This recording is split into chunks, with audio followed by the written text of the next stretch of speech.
بنی آدم میں سے ہر ایک سے خطا ہوتی ہے، مگر خطا کرنے والوں میں سے سب سے بہتر اور افضل وہ ہوتا ہے جو نادم اور شرمندہ ہو کر توبہ کر لیتا ہے۔ حضور اکرم کا ارشاد ہے کہ اللہ کے یہاں گناہوں سے توبہ کرنے والوں کا حال ایسا ہے جیسا کہ انہوں نے کبھی گناہ ہی نہیں کیا۔ بالفرض اگر گناہ کرتے کرتے اس کا نام جہنمیوں کی فہرست میں درج ہو چکا ہے تو توبہ کے ذریعے سے وہاں سے اس کا نام کٹوا دیا جاتا ہے اور اہل جنت کی فہرست میں اس کا نام درج کر دیا جاتا ہے۔ حضرت ابو عبیدہ اپنے والد حضرت عبداللہ بن مسعود سے نقل کرتے ہیں کہ حضور اکرم نے ارشاد فرمایا، گناہوں سے توبہ کرنے والا ایسا ہے کہ اس نے کبھی گناہ ہی نہیں کیا۔ سیدنا عبداللہ بن عمر سے روایت ہے کہ میں نے نبی سے سنا ہے کہ آپ فرماتے ہیں، بنی اسرائیل میں کفل نامی ایک شخص تھا جو دن رات برائی میں پھنسا رہتا تھا، اپنی خواہشات نفس کا غلام تھا۔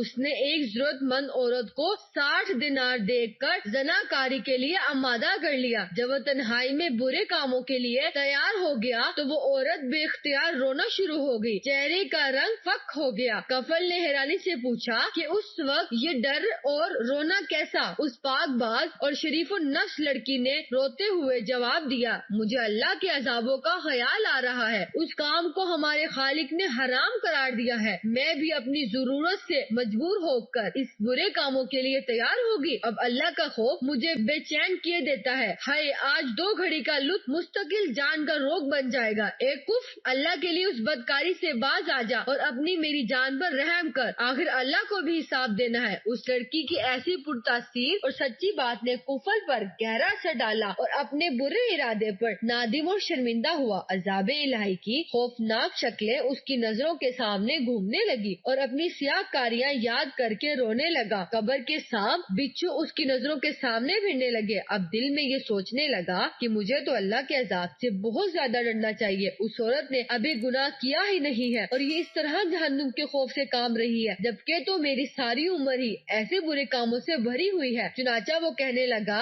اے نیک عورت، گواہ رہ، میں آج تیرے سامنے سچے دل سے توبہ کرتا ہوں کہ آئندہ اپنے رب کی ناراضگی کا کوئی کام نہ کروں گا، اللہ کی نافرمانی کا تصور بھی دل میں نہ لاؤں گا۔ میں نے وہ رقم بھی اللہ کے واسطے دی۔ اس کے بعد اللہ کے حضور توبہ استغفار کی، یا الہی میرے گناہوں سے درگزر فرما، میری خطائیں معاف کر دے، مجھے اپنے دامن میں چھپا لے، مجھے جہنم کے عذاب سے نجات دے۔ نبی کریم فرماتے ہیں کہ اس رات کفل کا انتقال ہو گیا۔ صبح لوگ دیکھتے ہیں کہ اس کے دروازے پر لکھا ہوا ہے، یعنی اللہ نے کفل کے گناہ معاف کر دیے۔ اس واقعے میں اس بے کس اور مجبور عورت کا حال ملاحظہ فرمائیں جس نے اپنی گناہ نہیں کیا مگر وہ بید مجنوں کی طرح کانپ رہی ہے۔ یہ اللہ کی نافرمانی سے بچنا اور عذاب کا خوف محض اللہ کے ڈرو اور تقوی کی وجہ سے ہے، اور جو اللہ سے ڈرتا ہے اللہ اس کے لیے مشکلات سے نکلنے کی راہ پیدا کرتا ہے۔ مذکورہ عورت گناہ سے بچنا چاہتی تھی، اللہ نے اس کو نہ صرف اس گندے اور حرام کام سے نجات دی بلکہ اس کے حسن کردار کی وجہ سے کفل جیسا سیاہ اور گناہ گار کو بھی اللہ نے ہدایت نصیب فرمائی۔ اس کے علاوہ اس کی بخشش کا بھی قدرتی طور پر اعلان کر دیا گیا۔ تقوی انسان کو ایسی جذبات و احساسات سے آگاہ کرتا ہے کہ وہ اللہ کی نافرمانی کی جرات بھی نہیں کر سکتا۔ ایسے ہی لوگوں کے گناہ اللہ معاف کر دیتا ہے اور ان کے لیے اجر عظیم کی خوشخبری ہے۔ صحابہ کرام کے بعض واقعات سیرت کی کتابوں میں محفوظ ہیں۔ مسلمان ہونے کے بعد ان کا حصہ بھی کچھ خواتین نے گناہوں کی دعوت دی مگر انہوں نے انکار کر دیا۔ یہ سب وہ کردار ہیں جو تقوی کی بدولت وجود میں آتے ہیں۔ اسلام ایسی ہی صورت کی تقوی ہر مسلمان سے کرتا ہے۔ نبی کرم کی دعائیں بھی اسی سلسلے میں ہیں۔ اے اللہ، میں تجھ سے ہدایت، پرہیزگاری، پاک دامنی، بے نیازی کا سوال کرتا ہوں۔